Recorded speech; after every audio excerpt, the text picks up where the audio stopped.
Olá, boa noite. Estamos de volta com mais uma live do canal A Era do Avatar. Hoje começamos uma série interessantíssima. Eu estou curiosíssimo para acompanhar essa série que o Alexandre Campelo vai nos trazer. São Santos do Oriente ao Ocidente. Ele vai fazer uma conexão falando dos santos, tanto da Índia, do Oriente, e do Ocidente. E a primeira, não podia ser melhor o início disso, a gente falando sobre Yogananda, Paramahansa Yogananda, que é o mestre do Alexandre Campelo. Ele conhece sobejamente. Yogananda precisava várias lives para falar sobre Yogananda, né? A autobiografia de Yogananda, se fosse abordada aqui, levaria 10 lives no mínimo. Mas o que nós vamos fazer aqui o Alexandre vai apresentar um resumo da vida desses grandes santos. Eu que sou devoto de Sai Baba, eu registro que Sai Baba sempre aconselhou os estudantes a lerem e conhecerem a história dos grandes homens da humanidade. Não só os santos, como grandes homens líderes positivos da sociedade. Foram bons exemplos. Sai Baba sempre aconselhou os estudantes a fazer isso e para fazer o turismo, conhecer as partes do mundo, mas com um olhar sempre transcendente, né? E entre outras coisas. Mas esse fato de aconselhar a acompanhar a vida dos grandes nomes da história é muito interessante, porque isso ajuda a modelar o caráter da pessoa com bons exemplos, né? Eu peço a todos que ainda não se inscreveram, que se inscrevam. Eu volto a falar, como disse ontem, que o nosso canal está com 400 e poucos inscritos, que é pouco de uma perspectiva, mas numa perspectiva mais realista, é muita gente. São muitos inscritos, 420 e poucos, quase 430 inscritos. Logo, logo estaremos chegando à marca dos 500 inscritos. Isso é muita gente, um contingente imenso de pessoas que acreditam que o canal possa lhes levar algo de útil através dessas lives maravilhosas que nossos convidados têm nos trazido aqui. Eu quero agradecer a presença desde já de Maria Barreto, de Verita Sá e de Iraci. Logo, logo, outros estarão conosco. Vamos dar início, então. À medida que os demais cheguem, eles vão pegando a live.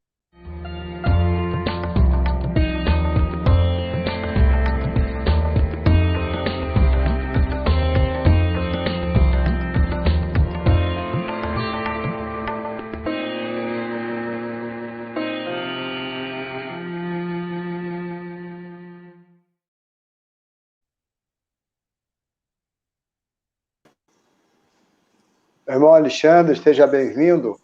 Namastê, a mais Betinho. uma live. Estamos apostando tudo aí nessa série maravilhosa que você vai trazer para a gente aí, hein? Agora começando com Yogananda.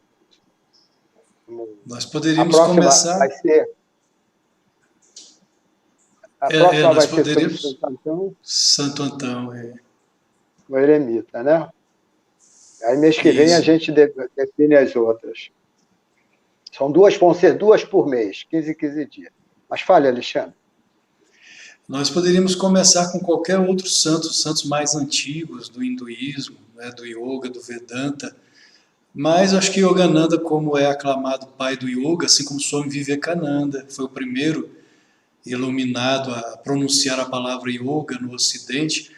Agora, Yogananda foi aquele que, por ter ficado mais tempo, não é, mais do que Vivekananda, ele acabou sendo aclamado como pai do yoga por seus discípulos. Muito bem. Foi a cria que ele ensinou principalmente, né? Mas vou deixar você falar. Vou sair, vou passar para o meu cantinho aqui. Boa noite, namastê. Betinho, se você já puder colocar o slide, que aqui eu não estou conseguindo. Para mudar, dá para mudar. Eu coloquei aqui algumas das obras de Yogananda, né? Só para termos uma noção do trabalho dele como escritor. Ele escreveu, fez os comentários tanto da Bíblia cristã, do Novo Testamento, quanto do Bhagavad Gita. Aí nós temos a Segunda Vinda de Cristo, são 3 volumes que dão aí mais de 1000 páginas de comentários ao Novo Testamento. Nós temos Deus Fala com Arjuna, que é o Bhagavad Gita, são 2 volumes, também com mais de 1000 páginas. A trilogia, que é a Eterna Busca do Homem, o Romance com Deus, Jornada para a Autorrealização e outras obras menores, chamadas de livros de bolso. E a autobiografia de um yogi, que é o best-seller, né? O carro-chefe, é o livro que, por excelência, traz o conhecimento desse diálogo, na verdade, porque Yogananda ele traçou um diálogo interreligioso entre Oriente e Ocidente. E quando ele fala a respeito dos mestres da Índia, trazendo o yoga, é sempre nesse sincretismo religioso entre o yoga e o cristianismo. Inclusive, essa foto da autobiografia de um yogi foi o que me atraiu para ele. Inclusive, muitos dos discípulos, aqueles que se consideram discípulos de Yogananda atualmente, dizem que foram atraídos pela imagem, primeiramente pela imagem dele. É uma imagem que Ele era muitos muito afirmam bonito, ser magnética. Oi? muito bonito ele. É uma expressão muito serena, né? Um olhar muito profundo, né? Nossa, Inclusive, o Kteso, o mestre dele, dizia que ele iria atrair muitos discípulos pelo olhar. Existem alguns relatos de pessoas numa revista da Selfie. A Selfie é a organização que ele fundou.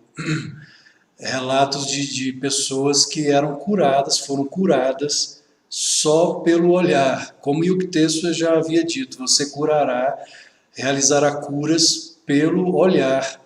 Eu me lembro de um relato de uma senhora que tinha problemas mentais. E ela disse que foi curada ao olhar nos olhos disso, quando Yogananda estava, claro, estava encarnado. Ela disse que viu uma luz azul saindo dos olhos dele e penetrou no cérebro dela. E ela então foi curada de problemas mentais. Existe um outro episódio da vida dele, ele terminando uma palestra, e eu não sei se essa pessoa era um homem, no caso, eu não sei se ele estava possuído, endemoniado, ou se eram problemas mentais também. E ele, no final da palestra, ele atacou o Yogananda, e ocorreu a mesma coisa pelo olhar. Esse homem viu essa luz que saiu dos olhos dele e ele ali foi curado. Não sei se era possessão demoníaca ou algo parecido, ou problemas mentais. Eu sei que existe essa história também pelo olhar, como se o Kteso já havia dito que aconteceria. Então eu também conheci Yogananda por essa foto, por essa imagem. Quando vi a foto na autobiografia de um yogi, eu não tive dúvida que era o meu guru, que era o meu mestre. E isso já tem aí mais de 20 anos que encontrei Yogananda e li a autobiografia pela primeira vez. Acho que já vai, na verdade, para 30 anos que eu encontrei Yogananda através da autobiografia de um yogi. Por que ele é aclamado pai do yoga no Ocidente?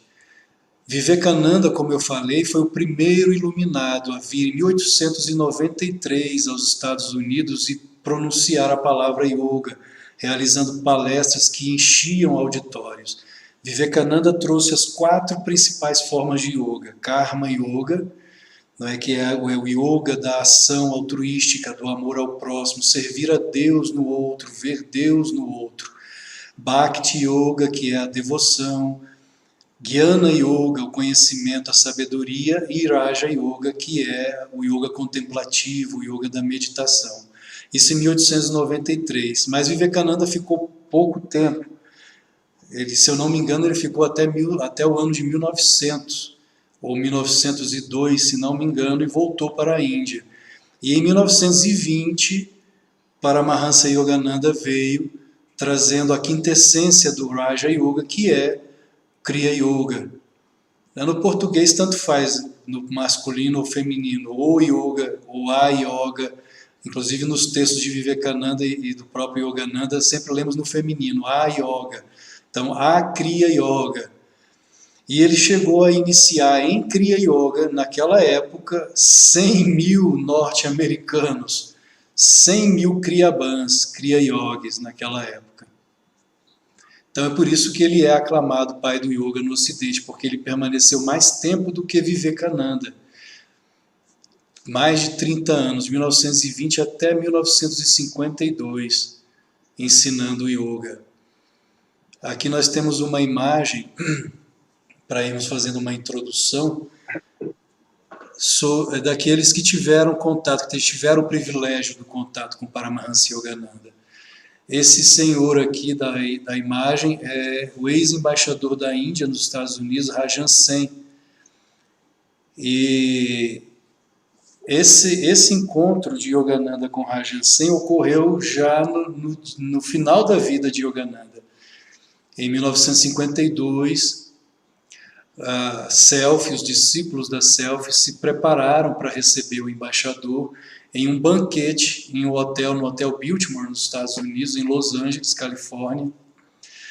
E antes dessa recepção no hotel, que ocorreu à noite, no dia 7 de março de 1952, o Rajan Sen visitou Yogananda na sede central da Self-Realization Fellowship.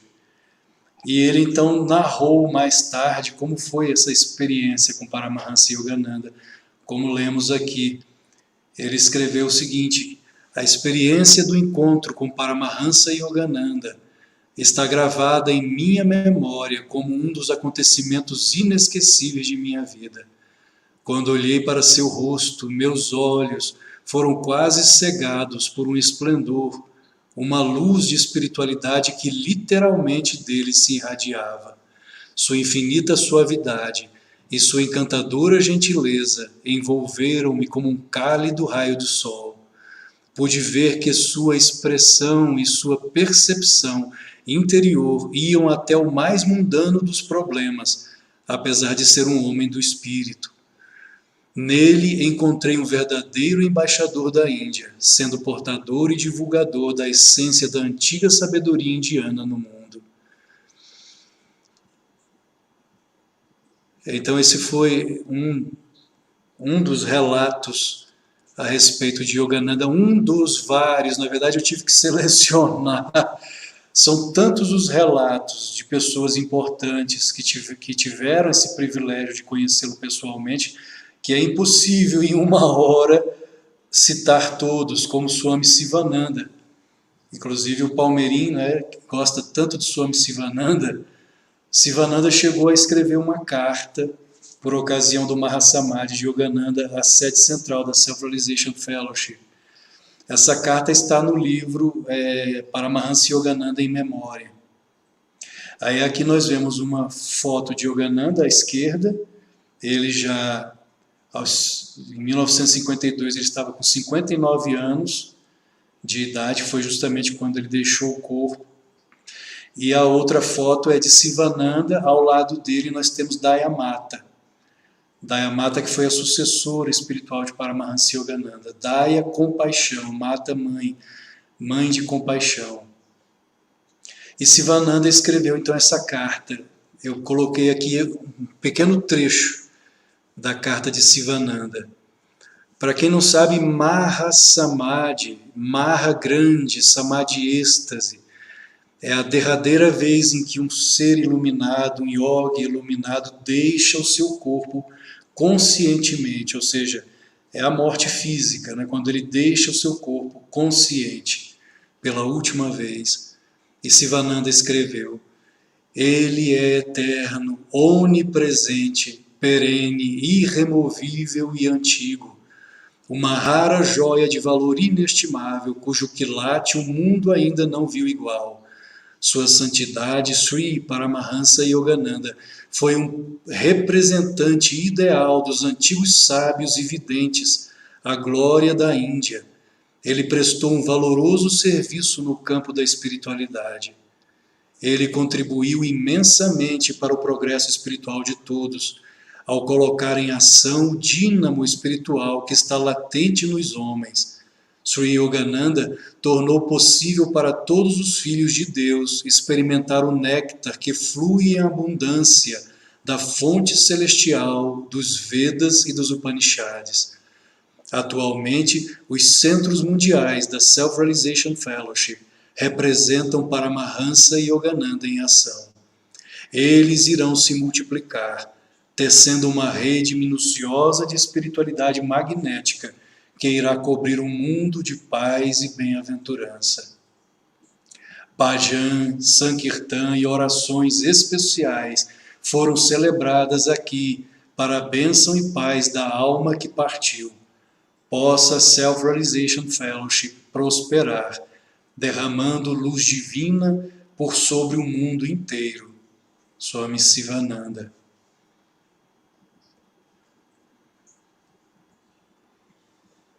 Entre os grandes discípulos de Yogananda, é dito que o primeiro discípulo que Yogananda teve na América foi o Dr. Lewis. Aqui nós temos uma imagem que é Yogananda no meio, o doutor porque ele era dentista. O doutor ali do lado direito e a Mildred, a esposa do doutor, ao lado esquerdo, de quem está olhando para a imagem. E aí nós temos esses dois livros, que não estão traduzidos para o português, mas temos algumas traduções informais, não traduções formais, que contam a vida de Yogananda quando ele chega à América, né, além desses dois livros. Betinho, se você puder colocar aqui a minha imagem, por favor.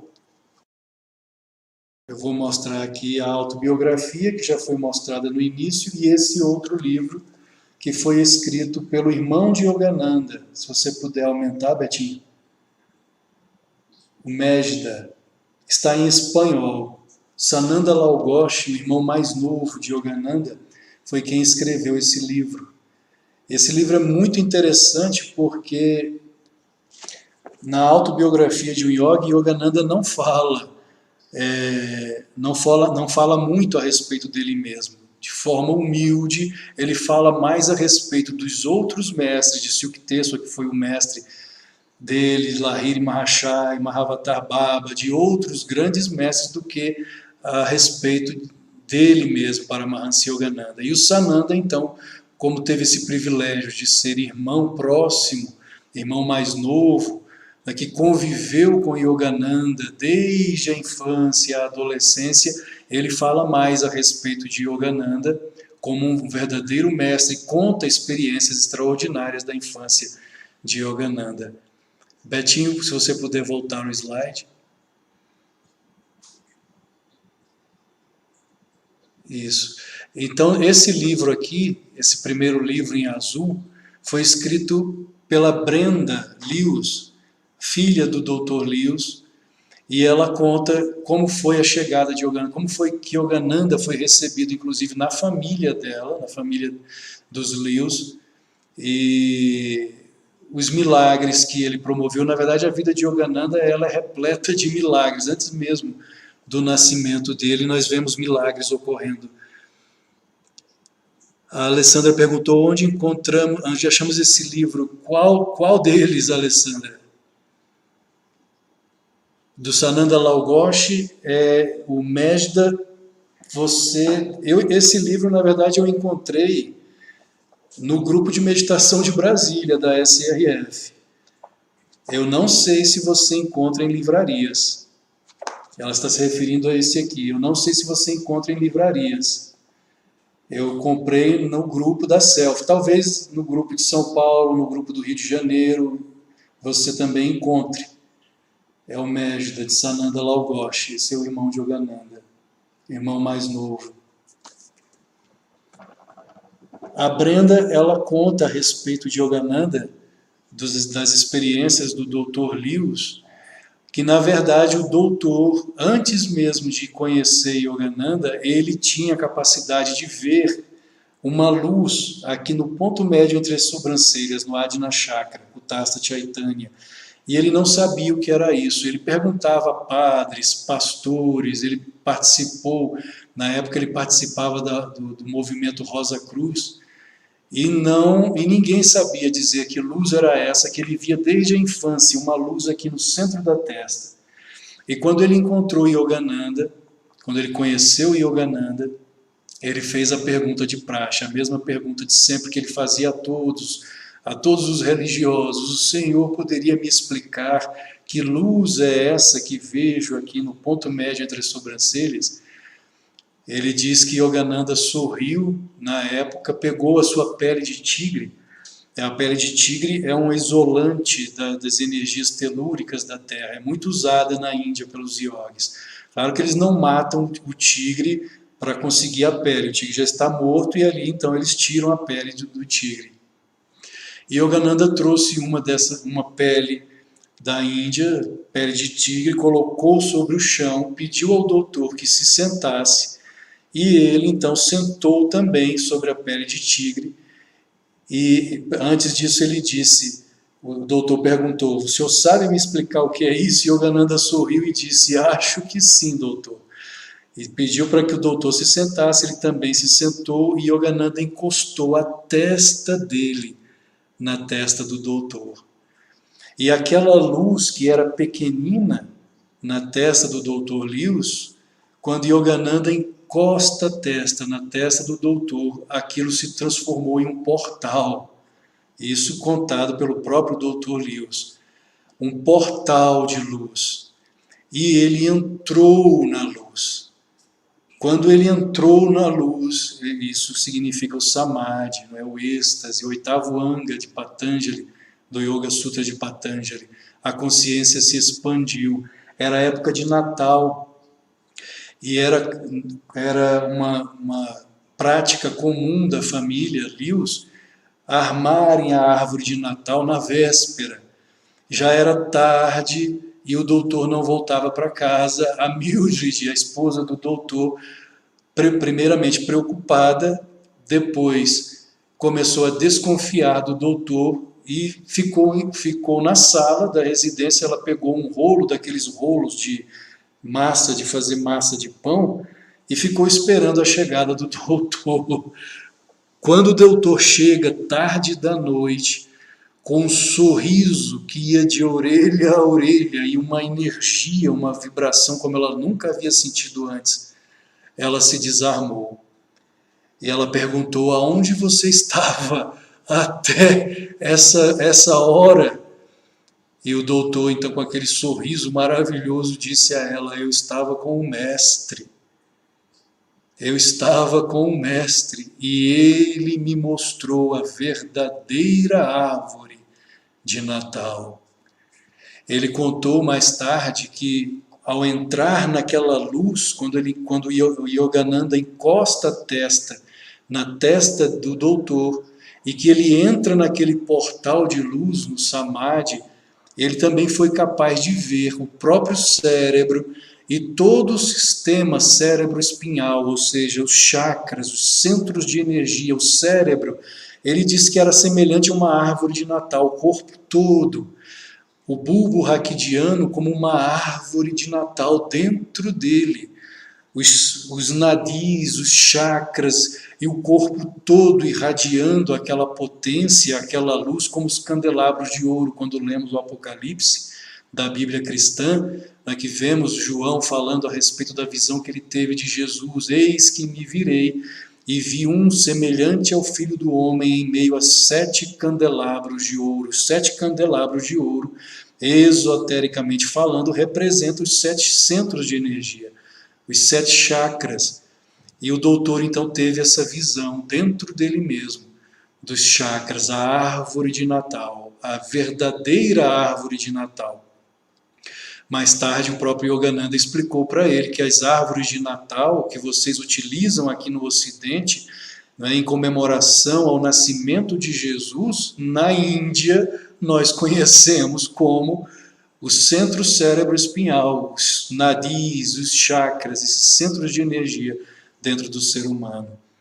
Essa é uma das histórias com Yogananda. O Dr. Lewis, ele alcançou uma elevação espiritual tão grande, já no final de sua vida, quando Yogananda já não estava mais aqui, ele comprou uma chácara, uma residência rural, em que ele permanecia 3 dias da semana em meditação, em uma casinha. Ele fechava tudo e ficava ali em jejum e meditação profunda. Toda semana, 3 dias na semana em retiro. Ele alcançou uma elevação tão grande que no final de sua vida, em seu Mahasamadhi, a própria Mildred, a sua esposa, ela contou que eles estavam no hospital e ele então, já idoso, ele pediu a ela que a ajudasse para arrumar, para que ele ficasse sentado para uma prática de meditação. Marcelo Gonçalves, sou evangélico e gosto demais do Yogananda. Que maravilha, Marcelo! Seja bem-vindo, querido. E ela então pediu, ele na verdade pediu a ela que o ajudasse a colocar uma almofada para que ele pudesse sentar na postura, né, de yoga, isso na cama, para meditar. E ela então o ajudou, colocou ali um travesseiro, ele sentou, se ergueu na cama, e ela pensou que seria uma meditação comum, uma meditação como muitas vezes ao longo dos anos ele sempre praticava. Segundo a própria Mildred, após alguns minutos, ela de olhos fechados, sentada ao lado do doutor, ela escutou uma espécie de explosão dentro do quarto do hospital. Ela abriu os olhos assustada e disse que o quarto inteiro estava cheio de luz, o quarto todo era luminoso. Ela olhou para o lado onde estava o seu esposo, né, o seu grande esposo, discípulo de Yogananda, ela também foi discípula, e ela disse que, como isso porque o Dr. Lewis, ele tinha uma admiração muito grande pelo mestre de Yogananda, Sri Yukteswar. Apesar de Yogananda ser o mestre dele, né, o guru preceptor, ele admirava muito a Sri Yukteswar e tinha Sri Yukteswar como também um grande mestre. Talvez, muito provavelmente, em alguma existência passada, tenha sido ele discípulo de Sri Yukteswar, por isso a devoção a Sri Yukteswar. E a Mildred, quando olha para o lado, ela não viu o rosto do doutor, mas era o rosto de Sri Yukteswar, cheio de luz. Os olhos do doutor saíam faíscas de luz. Luz azul saíam dos olhos do doutor, segundo o depoimento da própria Mildred. E ela ficou tão maravilhada, isso foi o Mahasamadhi do Dr. Lewis, ou seja, a morte física, ali ele morreu. Mahasamadhi, ela não parava de falar depois disso. Que bênção, ela ficava repetindo, que bênção presenciar uma morte como essa. Que bênção presenciar uma morte como essa. Ela não parava de repetir. Que bênção presenciar uma morte como essa. O próprio Swami Sri Yukteswar veio buscar o seu discípulo, discípulo do discípulo. Discípulo de Yogananda, discípulo de Sri Yukteswar. Várias outras histórias são contadas, são narradas nessas duas obras. Inclusive há um momento também em que eles hospedaram Yogananda. No começo da chegada de Yogananda aos Estados Unidos, ele foi hospedado na casa dos Lewis, e existe um momento em que o doutor estava na cozinha, Yogananda estava em um quarto da residência, e na cozinha o doutor viu uma luz muito forte na cozinha. A cozinha, de repente, do nada, se tornou cheia de uma luz misteriosa. Mais tarde, Yogananda veio a ele pedir desculpas. Disse a ele: doutor, aquela luz que o senhor viu na cozinha é porque eu estava muito em Deus. Eu estava tão impregnado de Deus no quarto que essa luz, sem querer, apareceu na cozinha, aquela luz que o Senhor viu na cozinha. Existem muitos, muitos relatos, impossível de contar todos aqui. Essa foi outra grande discípula de Yogananda, Gyana Mata. Gyana, sabedoria, Mata, mãe, mãe de sabedoria. Esse é um livro que conta a vida dela, God Alone, Deus, somente Deus. Ela gostava de se vestir como freira católica. Muito provavelmente em alguma vida passada ela deve ter sido alguma santinha católica. E ela tinha sempre uma admiração muito grande por santos católicos. Ela sempre dizia: leiam as vidas dos santos cristãos, leiam a vida de São Francisco, todos os santos cristãos, leiam. Assim como, claro, dos santos da Índia também. Ela sempre dava esse conselho. E Yogananda chegou a afirmar que Gyana Mata alcançou em vida a estatura espiritual de São Francisco de Assis. Ela tinha visões de Jesus, Jesus aparecia para ela, foi uma grande santa e de um grande desprendimento em todos os sentidos. Gyana Mata. Outro grande discípulo santo, também considerado santo pelo próprio Yogananda, na verdade, de todos os discípulos, Gyana Mata e este aqui, Rajarsi Janakananda, eram os dois únicos que Yogananda elogiava na frente dos demais discípulos, porque ele sabia que esses dois, Gyana Mata e Rajarsi, já não tinham mais ego, não tinham mais vaidade, orgulho. Apesar de Rajarsi ser um homem muito rico, milionário, norte-americano. Vejam só, um milionário, riquíssimo, mas totalmente desapegado de si mesmo. Ele não tinha vaidade, não tinha mais qualquer indício de vaidade ou de ego, de orgulho. Então Yogananda chamava a ele de São Lin, na frente dos outros discípulos. É dito que Rajarsi, quando entrou em Samadhi pela primeira vez, quando o yogi entra em Samadhi, quando entra em êxtase, ele entra aqui pelo Kutastha Chaitanya, ele tem a percepção de Deus pelo Kutastha Chaitanya. Inclusive, muitas pinturas, muitas iconografias de santos cristãos, se vocês prestarem atenção, as pinturas cristãs, sempre os santos estão com os olhos voltados para cima. Ou seja, a consciência aqui no ponto médio das sobrancelhas, do Kutastha Chaitanya. Por que aqui? Aqui na testa é onde nós temos a visão de Deus. É o chamado olho espiritual. E Rajarsi, quando ele entrou em Samadhi pela primeira vez, ele disse algo interessante. Ele falou: eu não entrei na luz, eu já estava na luz.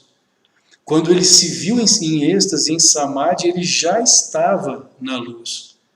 Algo bastante interessante na vida de Rajarsi Janakananda. E ele não parava ele dizia, ele não parava de repetir isso. Antes de encontrar Yogananda, apesar de tudo, de ter tudo, eu não era um homem feliz. Yogananda foi quem, na verdade, me trouxe tudo. Ele me trouxe Deus. Então, toda a minha riqueza sem Deus era a mesma coisa que nada. Eu vivia infeliz. Foi o mestre que me trouxe a felicidade. Ele não parava de repetir isso. Aqui outros discípulos que também tiveram o privilégio de conhecê-lo. Daya Mata, mãe de compaixão. Daya Mata foi sucessora de Yogananda de 1955 a 2010. Ela disse que a primeira vez que viu Yogananda em uma palestra, ela ficou transfixada, ela ficou estática, como uma estátua. E não havia mais o auditório. Era como se só existisse ele lá na frente, falando de Deus. E ela disse que ele falava com tanta propriedade, com tanto amor sobre Deus, mas com tanto amor, que ela pensou, ela na verdade lembrou daquilo que quando ela era criança, ela sempre dizia, que o que ela queria era aprender a amar a Deus. Ela sempre fazia essa oração. Isso Daya Mata. Nós vamos ver que Mukti Mata tinha uma oração, também Mukti Mata vai ser a próxima que eu vou falar sobre ela, tinha uma oração até parecida. Mas Daya Mata, ela queria aprender a amar a Deus. E ela sempre repetia isso: Senhor, me ensina a te amar. E quando ela viu Yogananda falando, ela disse que ele era o próprio amor. Ele falava com tanto amor sobre Deus que aquilo preencheu a alma dela de tal forma que ela não via mais o auditório, era só ele lá na frente, sobre o palco, falando de Deus. E ela ficou encantada. Isso ela tinha 17 anos, era uma adolescente, uma criança, 17 anos. E ela se tornou devota, se tornou monja da Ordem da Self-Realization Fellowship aos 17 anos de idade, com a permissão de sua mãe, que também se tornou monja. E o irmão dela, o Sr. Wright, inclusive existe um episódio, o Sr. Wright, ele tinha epilepsia. Houve um momento em que Dayamata perguntou a Yogananda se podia levá-lo para uma das meditações, e ela disse a ele tem epilepsia. E Yogananda disse, não tem problema, traga-o. E durante a prática da meditação ele teve um ataque epilético. E Yogananda então se aproximou daquele jovem e tocou 3 pontos, se não me engano foi o coração, o chakra cardíaco, o chakra da garganta e o chakra no centro da testa. E ele então saiu daquele ataque e nunca mais ao longo de sua vida teve mais nenhum tipo de ataque epilético. Inclusive viajou com Yogananda em 1935 para a Índia e foi secretário de Yogananda na viagem de Yogananda de retorno à Índia em 1935 a 1936, em uma visita que Yogananda fez à Índia, visitando o seu mestre, porque ele teve uma visão de Silkteso apareceu a ele pouco antes de 35 e disse a ele, falta pouco, mais ou menos essas palavras, não exatamente nessas palavras, mas deixou claro a Yogananda que estava para deixar este mundo e queria vê-lo fisicamente. Desde 1920 que Yogananda estava na América, que ele veio à América a pedido de Mahavatar Babaji, então já faziam 15 anos que ele não via Silkteso. Silkteso aparece a ele, pede que ele vá à Índia visitá-lo. Foi nessa visita que o Sr. Wright acompanhou Yogananda como secretário. Mukti mata, Mukti libertação, mata mãe, mãe de libertação. Mukti mata, quando era criança, ela fazia uma oração parecida com a de Dayamata, só que a oração que ela fazia era: Senhor, se tu és real, né, se você é verdadeiro, se você realmente existe, mostra-te a mim de alguma forma, revela-te a mim. Revela-te a mim, Senhor. Essa era a oração que Mukti mata fazia quando criança. Mas Deus nunca se revelou a ela na infância nem na juventude, até que um dia ela costumava assistir palestras de religiosos e uma amiga a convidou para assistir a palestra de Swami Yogananda. Ela não sabia quem era, mas como era um convite de uma amiga, ela pensou, bom, vou lá assistir essa palestra, mais uma, né? Como é a minha amiga que está me convidando, não há mal nenhum, vou lá assistir mais essa palestra a respeito da Bíblia ou algo parecido. E ela conta que quando chegou ao auditório, a primeira sensação que ela teve é que estava entrando no céu. Ou seja, a vibração do mestre, a vibração de Yogananda tomou conta do auditório. Ela disse que a sensação era de estar no céu. Quando ela entra, ela não tinha noção de quem ele era. E quando ela então se senta com sua amiga no auditório, e naquela época nos Estados Unidos havia aqueles palcos e no palco havia aquelas cortinas enormes. E quando o palestrante chega, as cortinas se abrem. E ela disse que quando as cortinas se abriram e ele veio caminhando para o palco, ela disse que ao olhar nos olhos dele e o auditório lotado, ela pensou, meu Deus, são os olhos de Jesus Cristo. Mas aí o racional dela disse, mas como assim os olhos de Jesus Cristo? Eu nunca vi Jesus Cristo, como posso pensar que são os olhos de Jesus Cristo? Mas a vibração era muito poderosa, como ela relata. E ela ficou também encantada com Paramahansa Yogananda, com sua palestra, e decidiu ali se tornar também uma renunciante, decidiu se tornar discípula de Paramahansa Yogananda e marcou um encontro, uma entrevista com ele. Ela conta que quando o dia da entrevista chegou, que ela abre a porta do escritório, ela foi caminhando em direção a ele e ela diz que sentiu como se véus de ilusão fossem caindo de seus olhos internos, de seu olho interno. E ela escutou dentro dela uma voz. E ela sabia que era a voz de Deus falando dentro dela. Você sempre quis saber se eu sou real. Eu sou Yogananda. E Yogananda se tornou eu. Não foi o mestre quem falou porque ele estava longe dela.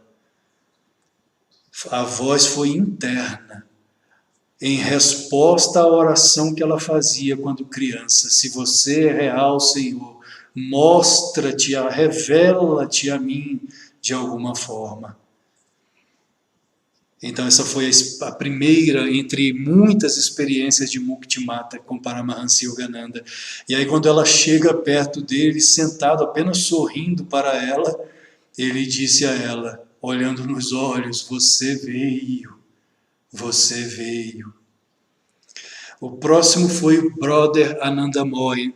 Quando falamos brother, na verdade é Swami, né? Brother em inglês, porque a Self foi fundada nos Estados Unidos e Yogananda, em 1920, fundou a Self nos Estados Unidos. Em 1917, ele já havia fundado na Índia a Yogoda Satsanga Society.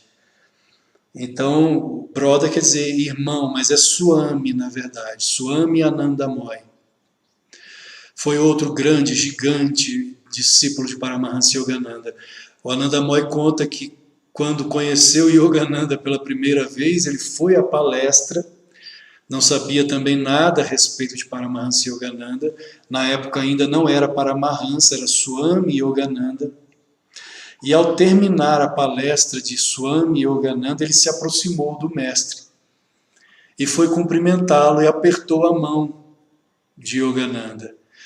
E ele diz que quando apertou a mão de Yogananda, um fluxo divino de alegria tomou conta dele. Ele disse que aquele fluxo veio pela mão e foi tão contagiante, uma alegria, uma bem-aventurança tão grande, que, segundo ele, saiu daquele auditório pulando nas ruas de alegria como uma criança louca. E as pessoas passavam e não entendiam ele pulando, correndo na rua e pulando de alegria, de felicidade. Mais tarde, já no final da vida de Yogananda, novamente ele teve essa experiência. Yogananda muito doente, Yogananda absorveu no próprio corpo o karma dos discípulos e estava bastante doente, e o irmão Anandamoy sabia disso, foi até o carro, Yogananda estava chegando com outros discípulos em um carro, e o Anandamoy foi ajudar o mestre a sair do carro. Quando abre a porta e ele toca novamente no ombro de isso, já como falei, no final da vida de Yogananda, toca no ombro de Yogananda, aquele fluxo divino novamente de alegria que contagiou o irmão Anandamoy. E ele pensou, meu Deus, eu sei que o mestre está sentindo dor física, mas como é possível que, apesar das dores físicas, ele está mergulhado nessa bem-aventurança, mergulhado nessa felicidade interior? Como isso é possível? Eu quero algum dia poder ajudar as pessoas da mesma forma. Isso ele apenas pensou, segurando o braço de Yogananda. Yogananda, como tinha capacidade de estar na mente das pessoas, inclusive ele sempre dizia isso, eu não leio pensamentos, Eu sei o que vocês pensam não porque leio pensamentos. Eu não tenho essa capacidade da telepatia. Eu estou em vocês. Eu estou em vocês. Então não queiram esconder nada de mim. E aí Yogananda olha para o irmão Anandamoy e diz: não se preocupe, a sua hora chegará. Aliás, esse é o destino de todos nós, né? Como é dito inclusive no budismo, Bodhisattva. Esse é outro grande discípulo. Na verdade, Yogananda teve muitos discípulos iluminados, muitos. É difícil, não é possível falar sobre todos. Eu selecionei alguns. O irmão Bimalananda foi outro gigante, discípulo de Paramahansa Yogananda. Bimalananda conta que certa vez, quando ele se tornou monge da ordem da Self, ele veio de uma família pobre que passava fome, e quando chegou no ashram da Self, ele tinha o hábito de pular a janela da cozinha para roubar comida na geladeira. E numa dessas vezes em que ele pulou a janela, ele sem querer quebrou o vidro, rachou o vidro da janela e fugiu. No dia seguinte, ele diz que Yogananda veio caminhando na direção dele e de repente não era mais o mestre. Ele não via mais a forma física de Yogananda, era luz. Era luz, ele só via luz. E de dentro daquela luz ele ouviu a voz de Deus falando com ele. Falando em espanhol, ele é norte-americano, mas ele gostava de estudar espanhol e aquela voz falava com ele em espanhol. Existe um menino aqui que anda roubando comida na geladeira. Não faça isso, não é preciso roubar. Meu querido, quando você estiver com fome, entre pela porta e coma à vontade. Não precisa roubar. E ele contou, inclusive, ele contou essa história em uma visita monástica, em uma das visitas monásticas da Self, lá nos Estados Unidos, em uma convocação da Self a brasileiros, a devotos brasileiros. Ele disse que engordou muito depois dessa experiência, porque ele não precisava mais roubar comida, era só entrar pela porta da cozinha. Essa imagem do meio é Yogananda tocando harmônio. E o outro grande, inclusive esse outro discípulo, Bhaktananda, fisionomicamente é bem parecido com o Bimalananda, não é a mesma pessoa. Bhakta quer dizer devoção, Bima é pureza, Bimalananda é a bem-aventurança, Ananda, bem-aventurança pela pureza, Bimalananda, bem-aventurança pela pureza espiritual. Bhaktananda é a bem-aventurança pela devoção, Bhakti, devoção. Foi outro gigante discípulo de Paramahansa Yogananda. Existem também muitas histórias com Bhaktananda em que ele repetia, dentro do coração ele dizia que visualizava o próprio coração com uma boquinha que ficava repetindo dentro do coração dele, sem que ninguém ouvisse, em silêncio, só ele. Meu Deus, eu te amo, meu Guru, eu te amo. Meu Deus, eu te amo, meu Guru, eu te amo. Meu Deus, eu te amo, meu Guru, eu te amo, sem que ninguém ouvisse. Ele repetiu isso durante anos. E certo dia o próprio Yogananda veio caminhando na direção dele e disse no ouvido dele: eu também te amo, eu também te amo, eu também te amo. São muitas as histórias também com Bhaktananda. Esses são os mestres de Paramahansa Yogananda, né? A linhagem de Yogananda, Mahavatar Baba, de Lahiri Mahashaya, Swami Sri Yukteswar. Os pais de Yogananda,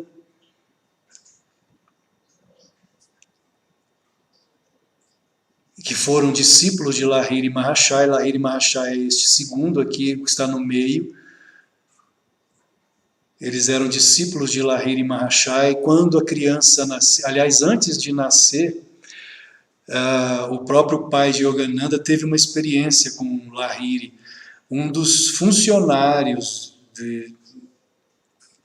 do pai de Yogananda, era discípulo de Lahiri, queria muito visitar Lahiri, e nessa época o Bhagavat, ele era um tanto quanto cético e não queria permitir que o seu funcionário fosse até Benares visitar Lahiri Mahashai. E o próprio Lahiri estava encarnado, ele se materializou na frente de Bhagavat. E Bhagavat também se tornou discípulo de Lahiri, automaticamente sua esposa, Gyan Prabha Ghosh, também se tornou discípula de Lahiri. Durante as dores do parto, como lemos no livro escrito por Sananda Lal Ghosh, o irmão mais novo de Yogananda, quando Gyan Prabha Ghosh, sua mãe, estava sentindo as dores, ela orou a Lahiri. E é dito que o quarto onde Yogananda nasceu, Mukunda Lal Ghosh, na verdade o nome de nascimento de Yogananda é Mukunda, que é um dos nomes de Krishna. Quando Mukunda estava para nascer, Lahiri aparece, o quarto se enche de luz e Yogananda nasce ali dentro daquela luz de Lahiri Mahashai. E as dores sumiram, as dores de Gyan Prabha Ghosh desapareceram durante o parto de Mukunda Lal Ghosh, futuro Paramahansa Yogananda. Quando ela então vai visitar seu mestre Lahiri, Lahiri faz uma profecia ao ver a criança. Ele diz à mãezinha, a mãe de Yogananda: mãezinha, seu filho será um yogi, e tal qual uma locomotiva espiritual, levará muitas almas de volta ao reino de Deus. Essa foi a profecia de Lahiri. Lahiri também profetizou que um livro seria escrito a respeito de sua vida muitos anos depois da sua passagem. E esse livro hoje nós sabemos que é a autobiografia de um yogi. É um livro que conta a história de Lahiri. Existem muitas histórias também com Lahiri Mahashai. A ressurreição de Rama. Rama foi um amigo de Sri Yukteswar. Não é Rama do Ramayana. É um Rama que viveu no século XIX. E Lahiri Mahashai ressuscitou Rama. Yukteswar veio a Lahiri, era discípulo de Lahiri, contou a Lahiri que seu amigo estava muito doente, pedindo ajuda a Lahiri. Lahiri disse a ele que se acalmasse, que Rama ficaria bem. Yukteswar voltou à residência de Rama e Rama só piorava até que Rama veio a falecer. Yukteswar veio desolado a Lahiri, narrou a Lahiri, Rama faleceu.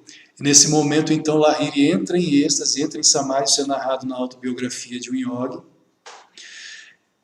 Algumas horas depois, Lahiri volta do êxtase e diz a Yukteswar: vá até a residência de Rama, leve óleo de lamparina e pingue 7 gotas na boca do cadáver. Rama voltará à vida. E Yukteswar então vai até a residência de Rama. Quando chega lá, o corpo já duro, já enrijecido, já com um odor, com um cheiro da morte, um abraço da morte, como ele mesmo relata.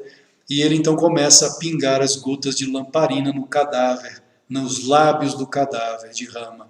Quando a 7ª gota toca os lábios de Rama, Yukteswar diz que o corpo do cadáver estremeceu. Ele tomou vida, tomou cor e deu um salto do leito da morte e gritou: vi Lahiri Mahashai em um esplendor de luz. Ele deseja ver-me. Yogananda também tinha o poder da ressurreição de mortos. Ele ressuscitou uma mulher na Índia, quando ele esteve na Índia em 1935. E vários outros poderes de ressurreição de mortos, cura, como já falei, a própria Dayamata foi curada por Yogananda de um problema sério que ela tinha de pele. Inclusive, quando ela viu Yogananda pela primeira vez em uma palestra, ela estava com o rosto coberto por um pano. E Yogananda, no final, disse a ela: você crê que Deus pode te curar? E ela disse: sim, Senhor, creio. E ele disse, então dentro de uma semana você não precisará mais usar esses panos para cobrirem seu rosto. Assim como ele curou o irmão dela, o Sr. Wright, de epilepsia. Aqui, essa primeira foto à esquerda é ele criança. Nesse livro Megida, existem muitas histórias sobre os milagres de Yogananda desde pequenino. Ele tinha capacidade de entrar em Samadhi, a percepção de Deus desde muito pequeno. Ele já entrava em Samadhi. E até brincava com o Samadhi. Os textos sagrados da Índia, as escrituras sagradas afirmam que o yogi que é capaz de entrar em Samadhi e que tem controle do Samadhi, ou seja, que entra e sai do Samadhi à vontade, é um avatar. Um Jivamukta ou um Paramukta não é capaz de entrar e sair do Samadhi com facilidade. É necessário que os discípulos cantem Om em seu ouvido para que ele volte à consciência. Então, todo yogi que entra em Samadhi e sai, Samadhi também pode ser compreendido como o estado da morte. Por quê? Porque não há batimentos cardíacos. Se um médico chega para examinar, não há batimentos cardíacos, não há pulso, não há respiração, não há sinais vitais. Se um médico examinar o yogi que entrou em Samadhi, ele está morto, fisicamente morto, apesar de que sua consciência, na verdade, está expandida, ele está mais vivo do que nunca. São Francisco de Assis, existem pinturas, iconografias de São Francisco em êxtase, em Samadhi. São Francisco caído, um anjo segurando a cabeça de São Francisco para ele não bater a cabeça no chão, ou seja, estava em Samadhi. A consciência sai pelo Kutastha Chaitanya ou pelo Sahasrara Lotus no topo da cabeça, e o corpo, então, fica como se estivesse morto, apesar de que não está morto.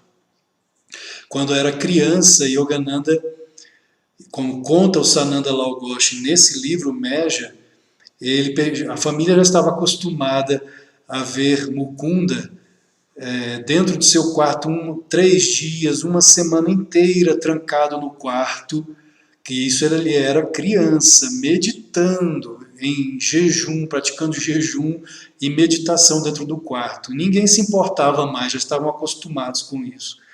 E numa dessas ocasiões, quando a família estava reunida no almoço, já faziam 3 dias que ele estava meditando no quarto, então no horário do almoço ele abre a porta e sai solene, e vem caminhando em direção à mesa, a família ali reunida, e o Sananda, o irmão mais novo, olha para ele, e ele então pisca um olho para o Sananda. E Sananda pensa, não, lá vem brincadeira, porque ele era, apesar de ser um santo, um avatar, ele era muito brincalhão. Engana-se aquele que pensa que os santos não têm humor. Os santos são muito bem-humorados, são muito felizes, a verdadeira felicidade é Deus. E o próprio Yukteswar dizia, a santidade é o funeral de todas as tristezas. Um santo triste é um triste santo, ou seja, não existe santo triste. Todo santo alcançou Deus e Deus é a verdadeira felicidade. Então ele pisca um olho para Sananda, Sananda pensa, lá vem brincadeira, e ele se senta solene, sério, senta em seu banco, né, na mesa do almoço, e de repente cai para trás, como se desmaiasse. As outras crianças ali, os irmãos, o pai, a sua mãe nessa época já havia falecido, o pai desesperado e a criada Mamá, que era uma espécie de babá que tomava conta das crianças, e ela, na verdade, amava tanto aquelas crianças, que era como se fosse a própria mãe mesmo deles. Ela corre, pega o corpinho de Mukunda nos braços, aos prantos, chorando, meu Deus, já haviam feito de tudo para reanimar a criança e nada. E ela então, com o corpinho de Yogananda, começa a dizer, meu Deus, eu faria tudo para tê-lo de volta. Um pouco antes disso, já haviam chamado um médico. O médico veio, examinou a criança, não havia, como falei, sinais vitais. E o médico disse, ele está morto. não há o que fazer, e se retirou. Foi nessa hora que a criada pega a criança no colo, eu faria qualquer coisa para tê-lo de volta, aos prantos, qualquer coisa. Ele então se reanima, ele sai do êxtase, sai do samadhi e grita: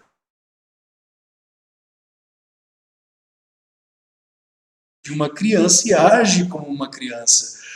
Traquina, uma criança traquina. Qualquer coisa mesmo. Você faz qualquer coisa. E ela então fica zangada com ele e sai correndo pela casa atrás de Mukunda, futuro Yogananda.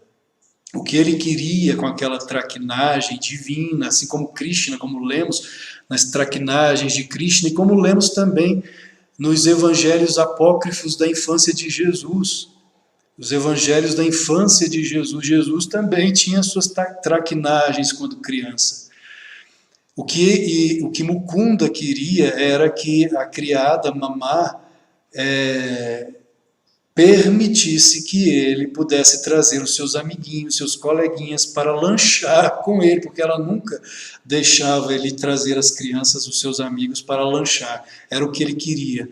E ali, então, como ela disse que faria qualquer coisa para tê-lo de volta, ele ficou satisfeito.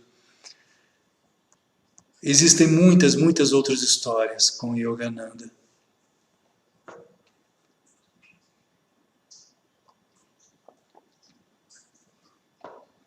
Em 1920, já adulto, a pedido de Silkteswar e de Mahavatar Babaji, que apareceu a ele vem aos Estados Unidos.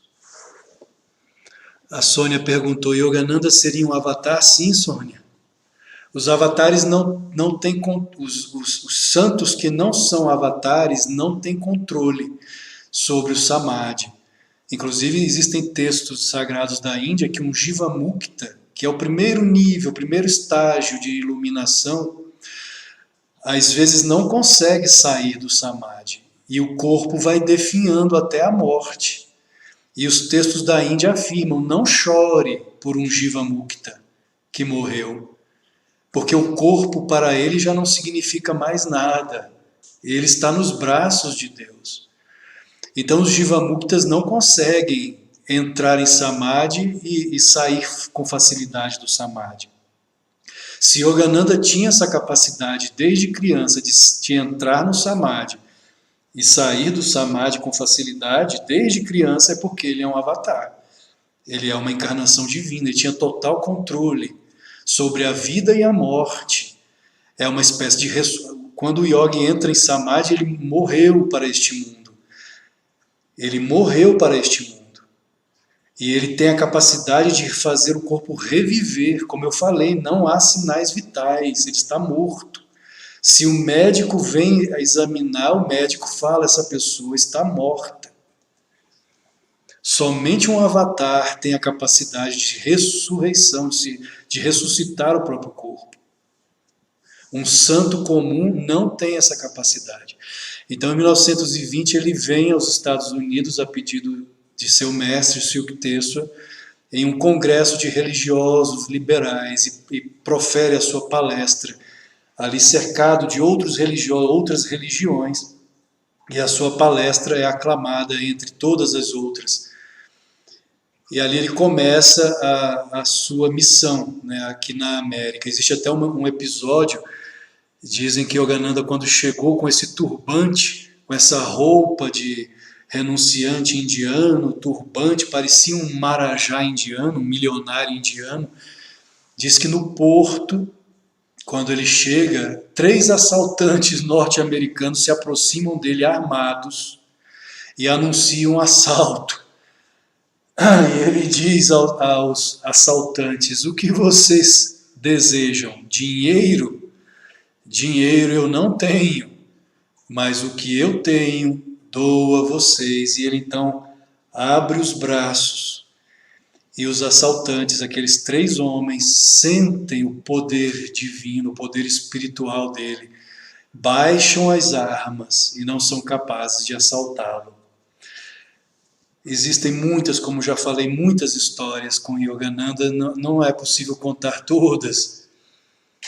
Como o Betinho falou no início, seriam necessárias várias e várias lives para contar tudo. Aqui um jornal da época, em 1º de dezembro de 1926, relata o seguinte: ontem, no Hotel Sinton, Swami Yogananda foi recebido por milhares de homens e mulheres, centenas dos quais não puderam entrar. Na multidão entusiasmada havia literatos, médicos, estilistas, clérigos e seguidores de fato provenientes de várias camadas sociais. O público receptivo que escutava o Swami com profunda atenção o interrompia constantemente com aplausos. E segundo o Washington Post de 25 de janeiro de 1927, aproximadamente 5.000 pessoas lotaram o salão do Washington Auditorium para ouvir a palestra inicial do Swami, onde ele quebrou todos os recordes de interesse prolongado. O irmão Anandamoy dizia que a presença dele era tão poderosa, a presença de Deus nele era tão poderosa que pouquíssimas pessoas não sentiam nada perto dele. Aqui ele com Teresa Neumann, mística católica estigmatizada da Baviera, em 1935. Quando ele chega à residência de Teresa, ela tinha todos os estigmas de Jesus. Nas sextas-feiras ela tinha a visão interna da paixão de Cristo como um cinema. Ela via toda a paixão e o corpo dela inteiro sangrava. Ela tinha a coroa de espinhos, os olhos sangravam, porque, não sei se todos sabem, mas Jesus ficou cego antes da crucificação. O Santo Sudário demonstra todos os estigmas de Jesus. Então os olhos dela saíam sangue dos olhos, a coroa de espinho, as mãos, os pés, o corpo inteiro dela sangrava. Ela via toda a paixão como quem vê um filme, passava na mente dela.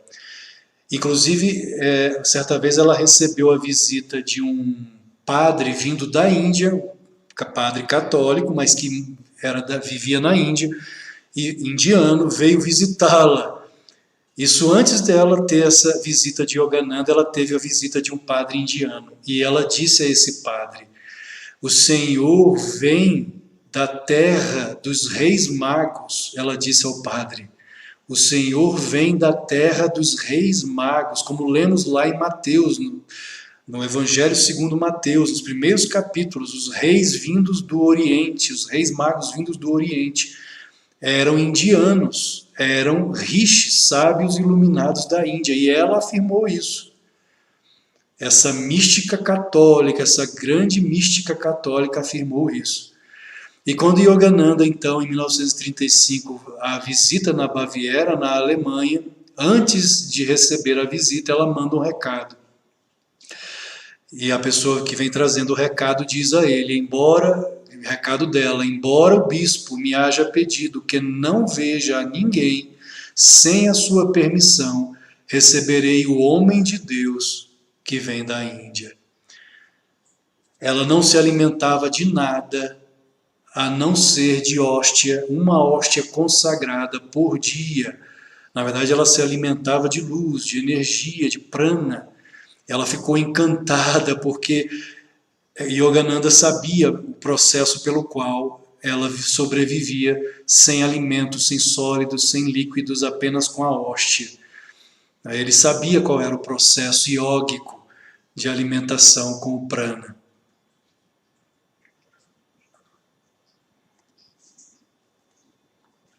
Aqui Yogananda com Ramana Maharshi na Índia, o grande Ramana, o grande Gyani, monista, com Gandhi, com Mahatma Gandhi em Varda, e com Ananda Maima, a mãe saturada de beatitude. Ananda Maima alcançou os mais elevados estados de consciência, segundo o próprio Yogananda, desde pequenina. Aliás, quando ela nasceu, a mãe dela dizia que ela não chorou.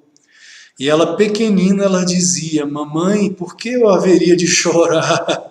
Se ao nascer eu estava olhando pelas frestas da janela o movimento das árvores e a luz do sol entrando pela janela, ou seja, uma cena tão bela, por que eu haveria de chorar? Totalmente consciente, desde o nascimento, na verdade antes do próprio nascimento, porque eles são conscientes no ventre de suas mães. Ela foi muito grande, Ananda Mai. Essa imagem aqui é de um discípulo que conheceu os dois gigantes, conheceu Swami Vivekananda e mais tarde conheceu Paramahansa Yogananda. O Sr. Dickinson. A história é a seguinte: ele, quando era criança, ele está no meio aqui entre os dois mestres.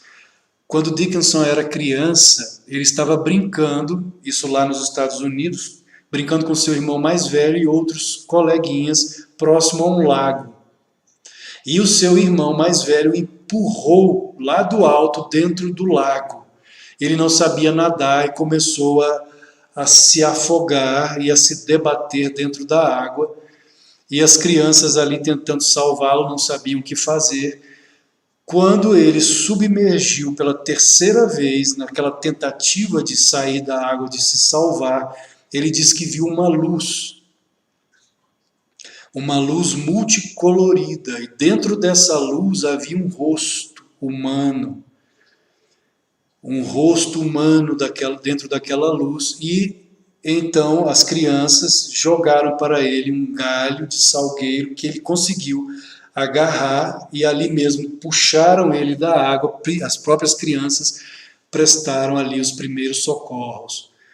Esse episódio passou. Quando ele cresceu, já era adolescente, ele estava caminhando em Boston com sua mãe, quando ele viu pela segunda vez aquela mesma luz multicolorida, só que agora já não era uma imagem, não era um rosto humano, era uma pessoa, era um homem. E esse homem, com essa luz, entrou em um auditório mais à frente, onde eles estavam caminhando ali na avenida. Aquele homem entrou no auditório e ele então disse à sua mãe, isso ele era adolescente: mãe, o homem, o rosto que eu vi quando era criança, quando estava me afogando, é um homem, e acabou de entrar naquele auditório. E os dois então correram para ver quem era, para saber quem era aquele homem. Eles entram no auditório, sentam no banco de trás, e lá na frente era Swami Vivekananda. Swami Vivekananda proferindo a sua primeira palestra nos Estados Unidos. E quando Vivekananda termina a palestra, isso foi em 1893, quando Vivekananda termina a sua palestra, que ele e sua mãe vão até Vivekananda sem falar nada, eles apenas se aproximam de Vivekananda, Vivekananda olha para ele, olha nos olhos dele e diz: meu jovem, eu quero que você permaneça fora da água, sem eles falarem nada, eu quero que você permaneça fora da água. Betinho, já avançou bastante, né? Já passamos mais de 1 hora. Eu quero que você permaneça fora da água. E ele, sem falar nada ainda, assustado, ele pensa, que emite aquele desejo interno de se tornar discípulo de Vivekananda. Vivekananda mais uma vez responde a ele: eu não sou o seu mestre.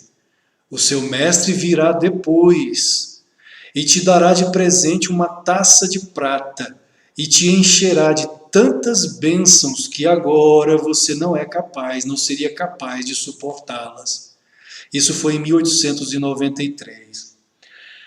Vivekananda vai embora, ele cresce mais, envelhece, o tempo vai passando, os anos vão passando, e nada de aparecer aquele mestre que Vivekananda prometeu que daria para ele uma taça de prata de presente. Chega o ano isso foi em 1893, chega o ano de 1925, vejam quanto tempo depois. Ele, então, à noite, em suas meditações, em suas orações, ele pede a Deus: Senhor, já fazem décadas que Vivekananda me prometeu o meu mestre, e até hoje nada. Por favor, mostre o meu mestre, traga-me o mestre. E ele então, nessa noite, ele tem um sonho em que ele vê anjos nesse sonho, e uma voz diz a ele: hoje você encontrará o seu mestre. E nesse dia, então, ele caminhando pelas ruas ali de Boston, nos Estados Unidos, ele vê um cartaz enorme com a foto de Swami Vivekananda, ainda Swami Vivekananda. Uma palestra de Swami Vivekananda naquela noite. Ele vai à palestra. E ali, então, ele não vê nenhum fenômeno, não acontece nenhum fenômeno de luz multicolorida, nada disso. Mas ele tem a certeza de que Yogananda era aquele mestre que Vivekananda havia prometido. Ele não tem dúvidas de que Yogananda era o mestre. Isso em 1925. E os anos então vão passando, e nada da tal taça de prata. Yogananda nunca deu a ele nenhuma taça de prata. Quando chega o ano de 1936, quando Yogananda retorna da Índia, em sua visita à Índia, em 1936, Yogananda vem no Natal com um embrulho enorme, um presente para o Sr. Dickinson. E quando o Sr. Dickinson vê aquele embrulho pela terceira vez na vida dele, ele vê a luz multicolorida. E ele sabia que naquele embrulho estava a taça de prata. Ele teve a honra, o privilégio, a bênção de conhecer esses dois gigantes, Swami Vivekananda e Paramahansa Yogananda.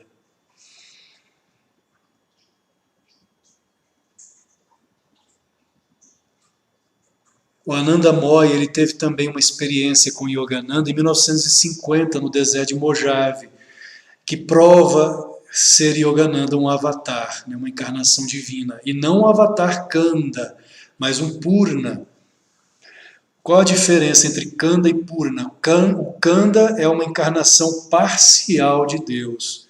O Purna é uma encarnação total. É uma encarnação total de Deus. Então Jesus é um Purna, Buda é um Purna, Krishna, Purna. Na verdade, ao longo da história existiram Kandas e Purna. Na minha opinião, São Francisco de Assis foi um Kanda avatar. Uma encarnação parcial, ou pelo menos um Siddha, um Paramukta, algo assim, São Francisco. O irmão Ananda Moy, em 1950, Yogananda, ele estava no deserto de Mojave, fazendo as traduções e os comentários, tanto do Novo Testamento da Bíblia, quanto do Bhagavad Gita. E o Ananda Moy, ele conta que ele vivia em Samadhi. Yogananda estava o tempo todo em Samadhi. Ele sabia que o tempo dele na Terra era curto. A Mãe Divina já havia dito a ele que ele estava com o tempo emprestado aqui na Terra e que ele devia acelerar o trabalho dele, porque senão ela viria pessoalmente tirá-lo à força daqui da Terra. Então, ele sabendo disso, que o tempo dele estava esgotado, ele foi para o deserto e ali ele não parava de escrever para terminar os comentários do Bhagavad Gita e da Bíblia, do Novo Testamento. O tempo todo em Samadhi, o tempo todo em êxtase. O irmão Ananda Moy conta que certa vez ele entrou no escritório onde Yogananda estava ali escrevendo em êxtase, em Samadhi.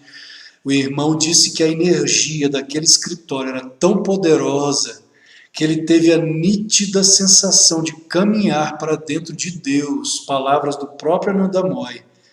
Era como se eu caminhasse para dentro de Deus, tamanha energia.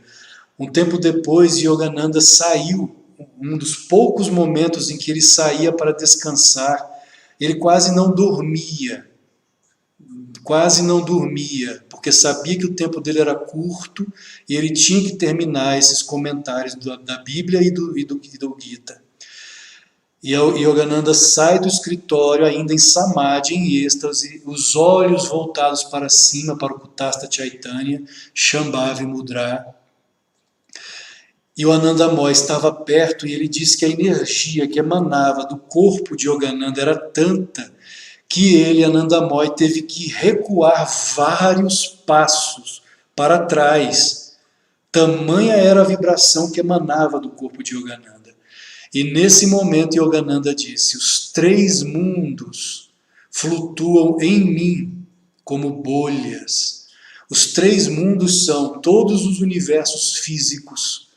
Nós sabemos que somente o nosso universo contém cerca de 100 bilhões de estrelas, de sistemas de mundos, mas são todos os universos. Os Shastras indianos falam que não existe só um universo, existe um multiverso. É 10 elevado a 10 elevado a 50 universos criados por Deus. Então existe esse universo no qual nós estamos e mais um número incontável de universos. E os Shastras indianos afirmam que são como bolhas de sabão que emanam da consciência de Mahavishnu. Isso os universos físicos. Depois vem os universos astrais, onde habitam seres astrais, sistemas de mundos, cidades, seres astrais. Depois vem o causal, universo. Essa fumaça que vocês estão vendo subindo aqui é incenso, tá, pessoal? Não sei se dá para ver. É incenso que está subindo aqui. E o mundo causal ou ideacional, que Yogananda chamava de ideatrônico. Os seres que habitam o universo ideatrônico são tão poderosos, ali não existe mais forma. É o mundo das ideias, como dizia Platão. Eles são capazes de plasmar pelo pensamento universos. E então, além do terceiro mundo, é Deus. É o absoluto. Somente Deus pode afirmar isso. Os 3 mundos flutuam em mim como bolhas. Somente um Purna Avatar, somente uma encarnação total de Deus pode dizer isso. Então, quando Yogananda diz os 3 mundos flutuam em mim como bolhas, isso significa que ele era um Purna Avatar. E por que o Anandamoy foi quem presenciou isso? Porque ele tinha essa dúvida. E o Anandamoy tinha essa dúvida. Ele sempre pensava, será que Yogananda é um Siddha ou um Avatar? E existe uma outra história, eu não sei se o tempo já está bastante avançado, Betinho, que a ideia era apenas 1 hora, já vão 1h20, né? Se eu estiver avançando muito, você pode me interromper, Betinho.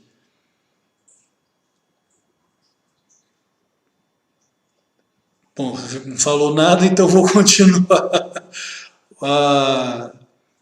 O Anandamoy, ele tinha essa dúvida. Oi, eu não estou te ouvindo. Você está sem som, Betinho. Se faltar muito, a gente pode complementar no outro dia. Se faltar pouco, a gente não, falta pouco. Hoje. Falta pouco. Tá bom. Falta pouco. Se você puder botar novamente o slide. Existia uma passagem na primeira edição da autobiografia de um yogi, que Yogananda falava que os avatares não projetam sombra. Um avatar não projeta sombra. E o Anandamoy então pensou, bom, se ele é um avatar, é fácil, é só eu olhar se ele tem sombra ou não.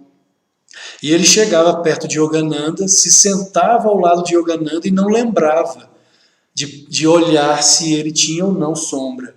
Isso aconteceu várias vezes. Ele pensava à noite, bom, esqueci mais uma vez, mas amanhã eu vou me lembrar. E não se lembrava de olhar para Yogananda se ele tinha sombra ou não. Até que ele pensou, isso só pode ser coisa do mestre. É ele que não está deixando eu me lembrar se ele tem sombra ou não.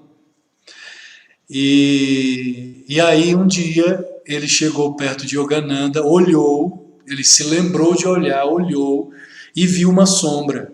E foi acompanhando a sombra até os pés de Yogananda e foi subindo o olhar e os olhos dele se deram conta dos olhos de Yogananda e ele diz, os olhos do mestre eram como quem está rindo de mim na sua lila, no seu jogo, na sua brincadeira cósmica.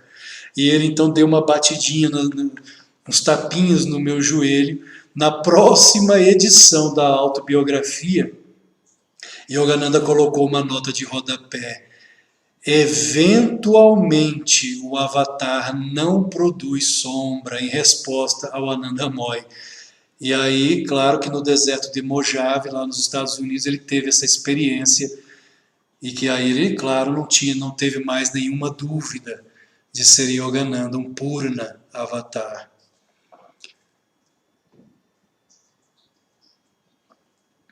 O Mahasamadhi de Yogananda ocorreu no dia 7 de março de 1952, no Hotel Biltmore, nos Estados Unidos. Tayamata, ela conta que algumas horas antes eles estavam se preparando para receber o Rajan Sen, embaixador da Índia, e ela conta que Yogananda a convidou para fazer uma caminhada no ashram. E eles então caminhando, ali no ashram, ele parou diante de uma foto de Yukteswar, o mestre dele, e disse a ela: você sabe, é questão de horas, e deixarei este mundo. E ela então começou a chorar, porque ela sabia que era verdade. Ele já vinha preparando alguns discípulos há algum tempo, e ela sabia que era verdade. Ela começou a chorar e disse a ele: mestre, o que nós faremos sem o Senhor? O Senhor é o diamante do anel desta organização. E ele então, olhando nos olhos dela, ele disse: quando eu partir, somente o amor tomará o meu lugar. Embriaguem-se de amor dia e noite e deem esse amor ao mundo. Algumas horas depois, eles foram para o hotel, foi reservado um quarto para ele no hotel. Os discípulos entravam no quarto dele e ela disse que uma das vezes que ela entrou, ele estava muito em silêncio e ele sempre colocava o dedo assim na boca, pedindo silêncio. E ela então, pela visão interna, ela viu que a alma dele estava desatando os nós dos chakras. Ele estava desatando os nós dos chakras para sair do corpo em pouco tempo, em poucas horas. E isso ocorreu justamente na hora do banquete ao Rajan Sen, embaixador da Índia. Quando ele estava sentado, essa foto é o último sorriso, ele estava com 59 anos de idade. Foi a última foto de Yogananda encarnado. Poucos minutos depois de ser tirada essa foto, ele foi chamado para o púlpito, ele se levantou, e exatamente como ele já havia dito aos discípulos: eu não morrerei deitado em uma cama, mas de pé, calçado com as minhas botas, falando de meu amor por Deus e pela Índia. E foi exatamente assim que Yogananda deixou este corpo. Ele foi até o púlpito, saudou aos presentes, saudou a Rajan Sen e começou então a recitar o seu poema Minha Índia. Não onde se evola o almíscar da fortuna, nem onde jamais andaram a escuridão e o medo, nem nas mansões de perpétuos sorrisos, nem no céu de uma terra florescente eu nasceria. Se uma vez mais tivesse de tomar as vestes mortais, mesmo que a temível fome rondasse e me lacerasse a carne, mesmo assim gostaria de voltar ao meu Hindustão. Em hordas rapinantes, poderiam as doenças tentar arrebatar a fugaz saúde do corpo, e nuvens fatídicas despejar gotas candentes de tristeza. Ainda assim, lá na Índia, gostaria de renascer. É este amor, um cego sentimento alheio aos ditames do bom senso? Ah, não, amo a Índia. Ó Índia, aí hei de estar. O homem criou os países confinantes e suas imaginárias e frias fronteiras, mas com um insólito e ilimitado amor, vejo as fronteiras de minha Índia se expandirem no mundo. Salve, mãe das religiões, dos lotos, das formosas paisagens e dos sábios, teus amplos portais estão abertos para saudar os reais filhos de Deus e de todas as eras, onde o Ganges, as florestas, as cavernas do Himalaia e os homens sonham com Deus. Santificado estou, o meu corpo tocou esse solo. E quando ele diz, santificado estou, o meu corpo tocou esse solo, Dayamata diz que ele então deslizou até o chão. Ela afirma que quando ele se deita no chão, o impacto de luz foi tão grande que todos ali presentes se converteram, muitos inclusive se tornaram monges da ordem da Self-Realization. Os discípulos mais próximos correram até o corpo do mestre.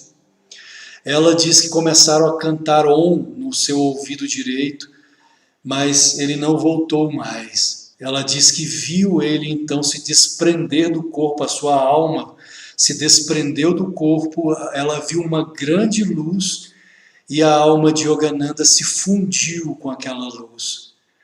E ela então diz que veio uma energia tão poderosa, tremenda, como ela fala, que invadiu o corpo dela, que ela sentiu como se ela e ele fossem um só. E ela não pôde mais derramar nenhuma lágrima por ele. Ela se tornou, na verdade, sucessora espiritual de Yogananda de 1955 até 2010, quando ela deixou este mundo. O corpo de Yogananda permaneceu incorruptível por 21 dias. Discípulos que estavam para vir da Índia para visitar o corpo do mestre, acabou que não vieram, e o corpo ficou exposto no cemitério de Florest Lawn. O diretor do cemitério fez uma carta impressionado porque o corpo dele não se decompunha, com esse sorriso nos lábios, e o corpo não cheirava, não se decompunha, 21 dias. Por 21 dias.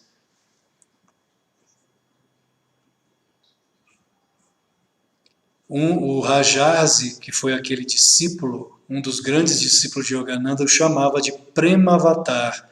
Prema é amor supremo, então uma encarnação do amor divino.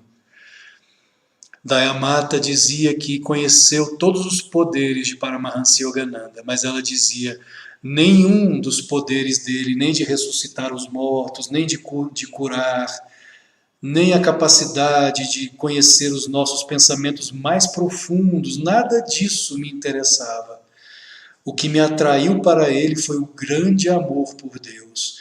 Quando ele entrava em êxtase, em samadhi, o ambiente se enchia de uma aura de amor, de uma energia de amor por Deus, que todos sentiam. E foi esse amor que me atraiu para o mestre. O resto, os outros poderes, para mim, não interessavam. Mas o amor a Deus, somente isso. Betinho, essa história resumida de Paramahansa Yogananda correndo contra o tempo, essa história de Paramahansa Yogananda, bem resumida, bem resumida. Seu áudio. Certamente, certamente, bem resumida, porque o assunto é muito vasto, principalmente dito por uma pessoa que conhece tanto, que faz parte da self, que conhece a vida, que segue Yogananda há tantos anos. Então, você tem muito material para falar. Talvez nós tenhamos cometido um engano. Devíamos ter feito em duas partes, especificamente esse santo, vamos chamar assim. Mas vamos aprendendo, não tem problema. Deu para fazer uma síntese, um resumo. Quem sabe depois a gente faz uma outra abordagem sobre Yogananda mais à frente, depois de falar de outros. Tá bom? Olha só, eu quero lembrar as pessoas que aí no YouTube tem na descrição aí do vídeo, na live, tem toda a programação do nosso canal agora em junho, desde a primeira até a última live de junho. Então, você basta clicar e não mostrar mais. Eu quero pedir àqueles que ainda não estão inscritos que se inscrevam. Nós temos muita coisa ainda para trazer aqui. Essa live de hoje foi assim um pouquinho do que nós temos, né, já nesses meses trazido aqui aos que nos acompanham, né? Vamos trazer muito mais. Pretendemos ainda ter tempo de ainda trazer muito mais conhecimento, muito mais informação. Muitas pessoas ouviram falar de Yogananda, mas não sabiam em profundidade o que significava o trabalho dele, assim como outros santos sobre os quais o Alexandre vai falar. Alexandre, eu quero agradecer a tua presença mais uma vez, agradecer a presença da Ana Fernandes, do David, da Cleo, da Júlia Meríssima, da Sônia Mesquita, Alessandra Sena, Marcelo Gonçalves, Lira Mota, Laís Sá, essa turma toda, Getúlio Costa, Márcia Braga, Gorete, Ana Maria Bittencourt. Aliás, a Ana Maria Bittencourt, eu já ia mandar mensagem para ela, assim, eu estava sentindo a falta dela nas nossas lives. Carlos Augusto, Fernando AC Pinto, Selma Barreto e os outros que eu já tinha citado aqui. E eu peço só uma desculpa mais uma vez para quem não ouviu eu falando, essa fumaça é incenso. Porque no começo havia um pernilongozinho, acho que era o mestre querendo treinar a minha titiksha. Aí eu falei, não, é melhor colocar o incenso, porque por isso essa fumaça toda aqui. Para concluir, Gratidão, Betinho.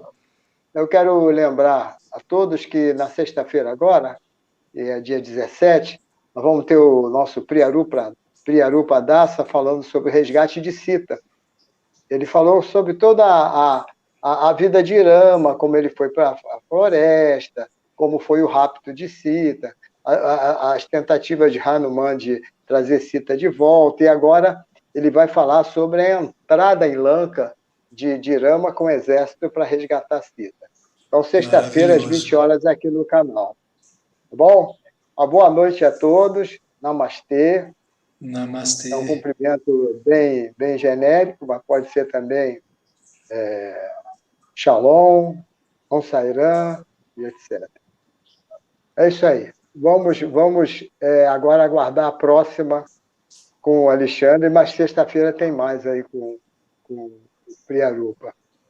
Um abraço a todos. Boa noite. Muito obrigado pela prestigiar nosso trabalho.